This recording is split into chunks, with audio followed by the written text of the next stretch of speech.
Welcome back to another episode of the South by East podcast, where we talk about everything from music to culture, scriptures, and in between. Braille, where are we at today? Man, this is a good one from one of our favorite comedians. I told you, he pops up on the screen. I click like, man, Mr. Kev on stage. Man, he has this great clip. I think you probably sent this one to me.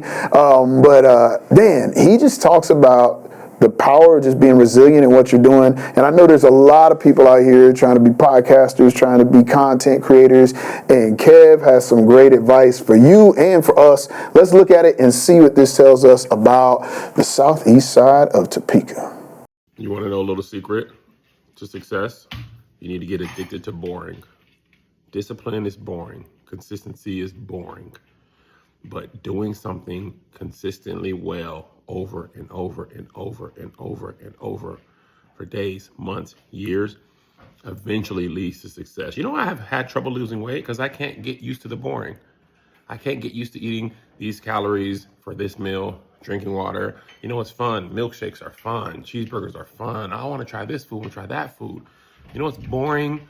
Protein shake at 8, yogurt at 11, salad at 2, rice cakes at 5, chicken breast at 8, go to bed, get rest, do it again. But if I can get addicted to that in 2, 3, 4 years, you'll be like, dang, Kev, you looking good, because it's boring. My videos that I've been doing a video a day for the last 10 years now. Is it 10 years? 12 years. Addicted to boring. You know, we've gone viral, truly viral. 6, 7 in 12 years. Truly, unabashedly, 10, 15, 20 million views, 6 or 7. I've done 1 to 3 videos a day for the last 10 or 12 years and gone viral maybe 6 or 7 times. Probably not even that, 2 or 3 times. But every single day I go out there and I put something up. Sometimes the thing that I love, stand up, those clips do nothing. Me talking about doo-doo does better than that. But I just do it over and over, okay? That's why, honestly, I'm gonna show you a harsh truth. I'm gonna show you a harsh truth. I could give you everything I know, but are you gonna do it? I can give you everything I know, but are you gonna do it? I've seen him talk about this even in another video where he was, and actually there was another content creator, I think, that made a similar video that was like, man, you know why your channel isn't taking off? Because you won't consistently post content. You won't consistently just do the thing. And that person who is less talented than you, less funny than you, less interesting than you, has less of a story than you, is getting much further ahead than you because they constantly do the thing. Boy, discipline is a superpower. It's compound interest at work in behavioral health. It is a superpower. Do the thing. Well, you know how I feel about this time. Oh, I know. I already know. Oh, man, so you know this is like, you probably hear me talk. There's few things you hear me talk about more than this, man. Grind is a character asset, and I don't just so here's the difference though. Intentional focus grind. Let me put that on there. Yeah. Because there's this scattered grind that leads to nothing a lot of times. And one of my sayings I say on the team all the time is bunts and singles.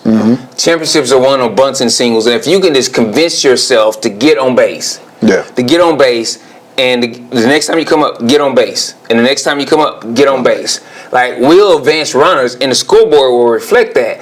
But if you get up there and you ever get bigger than the moment, and you figure, like, you have to hit a home run, that's when we suffer as a team. And so much, like, I'm just so much about being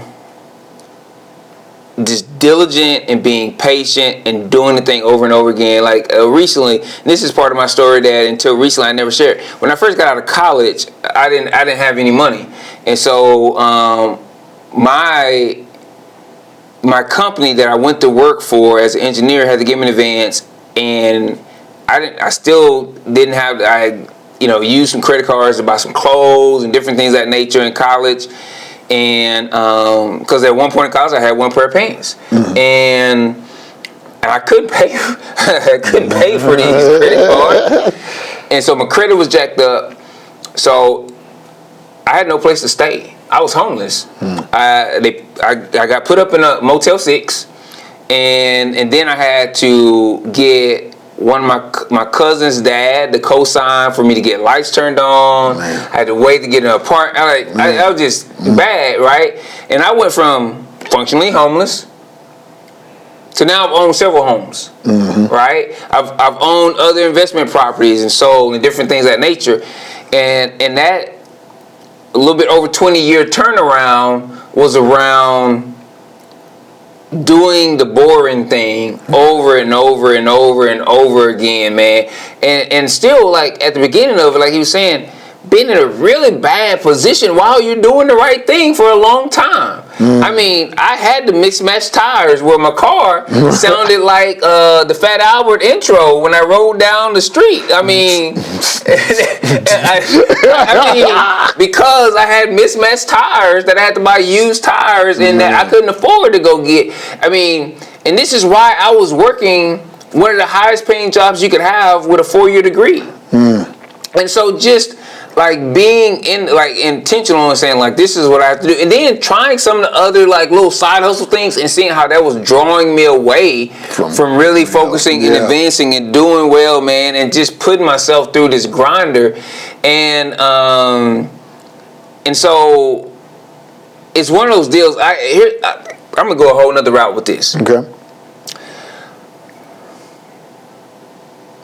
I had friends that criticized me early on in my 20s for not just dating every girl that I could.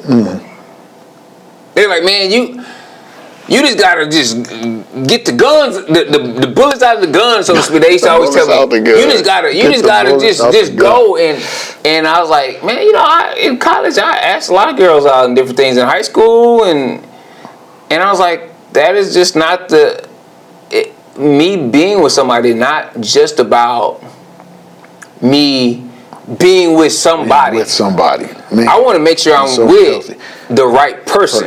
And so, like, even so, this coming up Friday is Friday the 13th.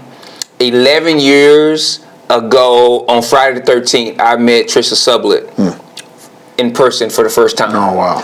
We shared our first kiss, and so I remember that. So actually, this week she doesn't know this. We're filming this in the week. She's got some of them, but I had already prearranged for her to get flowers every day this week. Oh, that's nice. And with a message about 11 years of kisses, and I'm still nice. I still don't have enough. Yeah. And it's that consistency, man, of thought of trying to apply it in every area I could. And I wish, like Kev, I love what he brought out. He started with, in regards to his eating, he hadn't been able to be consistent. I like that too. And over here he really is. And so my health, like, there's some things with my health I'm really good. I'm terrible at my pre-bed snack. Man, I'm really great about getting up in the morning and going to the gym 6 days a week, 5-6 days a week. I'm in it, right? I gotta be real sick not to go.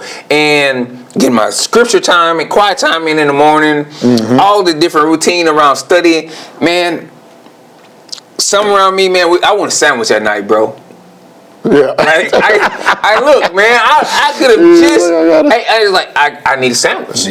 I don't need a sandwich, but I need a sandwich. I need a sandwich, bro. Like, I'm gonna wake up, man. Like, my body, my stomach gonna eat itself if I don't get a sandwich. Like, and so and I have that talk of like, why am I able to be so disciplined over here, but struggle with it right here? Bro, I prepare all my agendas before the week begins. Yep. Like every meeting I'm gonna lead, I clean out my email box. That's just a practice. There's certain ways and things that I prepare and look ahead and be like, yep. And it's like, I all the time my strategy is I'm gonna be super boring in most of my life, but in other areas of my life, I'm gonna be super adventurous. Like all my ideas, I say all my thinking. I want so much of my life to be routine, so in the areas that I'm really passionate about, my brain just goes wild. Right. And a lot of times people are like, man, I can't keep up with everything going on in your brain. I'm like, you have to understand that I have relegated all of this to set and forget. I'm on a run code on this joke over here. And so when it comes to these things, like when I get, that's why I'm early to work most days. Is because this is where my imagination gets to run free. So that's your adventure time. I jump up and I can't wait to get into the office because this is where everything else is locked in. This is where I can, like all the rest of like meal prep for the week and what we're gonna eat for dinner and all these decisions are made in my life, man. Where like really the other areas are just locked in. Yeah. My vacation weeks throughout the year, pretty much locked in every year. Like you've been around me, locked in. Pretty much we don't go to the same place every time, but they're pretty much locked in. And so when I wake up, I can't wait to get here because I'm about to come have fun. Yeah, man, and I think that's something that I hope people hear, because I think often when we hear about someone who's extremely disciplined, we do two things. One, we go, wow, I could never do that. And then the second thing is when they go, yeah, but there are some areas where I'm not as disciplined. We go, oh, thank God they're human. But we miss the part that's in between there, where it's usually they didn't start super disciplined in this area.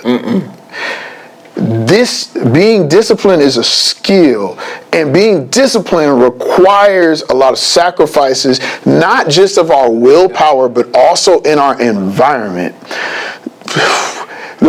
It would be, in some areas of my life, it's hard for me to go, hey, I'm gonna put that on, set it and forget it, because I enjoy the novelty too much. I want this to be a little chaotic over here. I want this to be, and until that chaos starts to impact the things that I really value, I'm probably not gonna change that.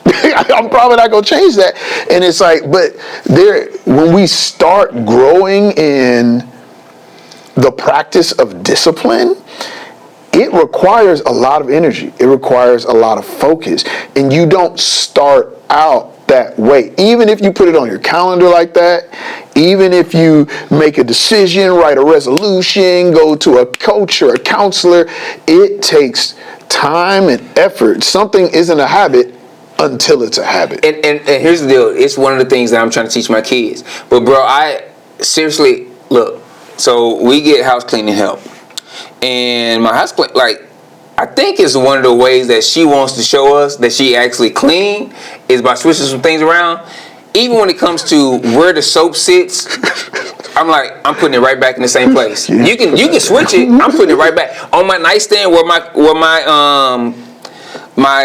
cup holder will sit or whatever. Like, I'm putting everything back in the right place because because of muscle memory, I can reach over without opening my eyes. And I know like where everything I sit. When one chapstick Burt's Bees run out, I know exactly where to replace. Like, I'm serious, man. Like, I don't have to think about all this other stuff. And so when I'm walking around, and my wife she's like, you're thinking about something, right? Like, you're doing all this other stuff, but you processing something. And it's like, yeah, all because this other stuff is taken care of. All this other stuff is mindless routine. And so my mind is always free to be cooking up ideas for the stuff where I'm really passionate about. I am thinking about, I know where the week that we're going to go on vacation, but I'm thinking about vacation ideas. I've already not only booked our family vacation, but I've also booked my Christmas vacation with my family and my extended family. Right? I mean, that's something I hope people get. I was talking to somebody yesterday on the phone. The point is this: discipline brings freedom. I was talking to somebody on the phone just a few days ago, and we were talking about studying the scripture. and they're like, hey, I'm kind of off of my plan.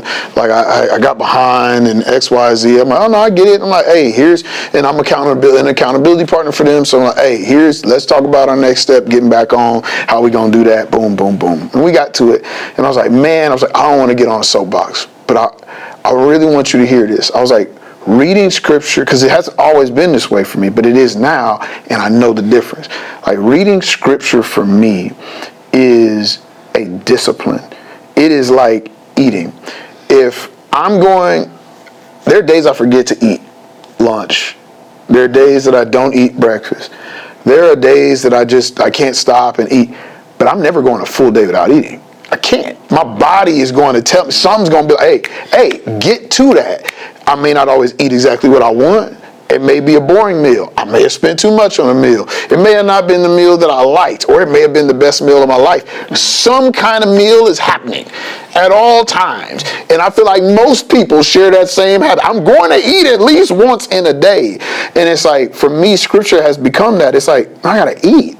Like, I might miss my morning time, but I got to get it in later, because you know what? I get hungry. It has become so integrated into my life that not doing it is actually the inconvenience. And when that happens, when things that are good for you become like food and water, they become things that you need, it no longer requires the same amount of effort to maintain those disciplines, because you are disciplined. You have been discipled into that thing. You've been transformed into someone in whose life that thing happens, and it is so freeing. The deal is, to get discipline in any area, you have to give yourself space to do that thing not well for a period of time. That's true. And so, because when you start out, you're gonna be really bad at it. Mm-hmm. And the thing though is not settling for being bad at it. The thing is saying, oh, I want to be better. Like, so I like to use that phrase around somebody. Like, how do you like to be? Oh, I really like that, whatever. And it can be better. It can be better. And it can be better, right? And so and here's the other part of it. If you're going to be disciplined in one thing, it's probably going to be like 5 things you have to decide that I'm going to just be bad at, because I am not going to dedicate myself to that thing, man, and what it takes to be good at that thing. Yeah, that's huge. And that's the deal. Like, there's just a lot of people who are unwilling to be bad at some things so they can be really good at a few things. And so they remain mediocre at best at everything. And so it's just like saying, like, there's some things I'm just not going to be good at. And that's okay. It's cool. I'm never going to bowl 300 because I'm not going to dedicate the time it takes to be able to bowl 300. Right. That's not that important to me. Mm-hmm. Like, there's some things that are just not that important to me. And so I'm not going to put the time to it. But there's some things I really want to be good at. And so I'm going to dedicate the time toward it. And here's the deal. What's even worse is unconsciously deciding what you're going to be good at. Rather than this intentional focus of, I really want to dedicate myself and be good here. Because you can unconsciously decide to be good at something that doesn't matter. Right? And then that doesn't add up, that doesn't add value to the ecosystem in which you exist. And that's a sad reality. Like, one of the things I used to always do, and I'll get ready to end here, is walk kids through the graveyard right before sunrise and have them read gravestones. And when I was a youth pastor, I used to do that. And then we would go to breakfast, and I would ask them, if your whole legacy could only fit on a headstone, what would you want it to say? And I used to always walk them by this one headstone that said, he was such and such brother. This guy's whole headstone was that he was such and such brother. And I was like, and the kids always found that sad. And it's like, you mean that's all his life amounted to, was that he was somebody else's brother. Like, he there was nothing else distinctive about his life that he dedicated himself to. And that's one of those deals where, like, if your legacy could only fit on the headstone, what would you want it to say? Go be good at that thing and dedicate yourself to it. So what are you dedicating your life to? Or what would you like to dedicate your life to? Best time to start is yesterday. Next best time is today.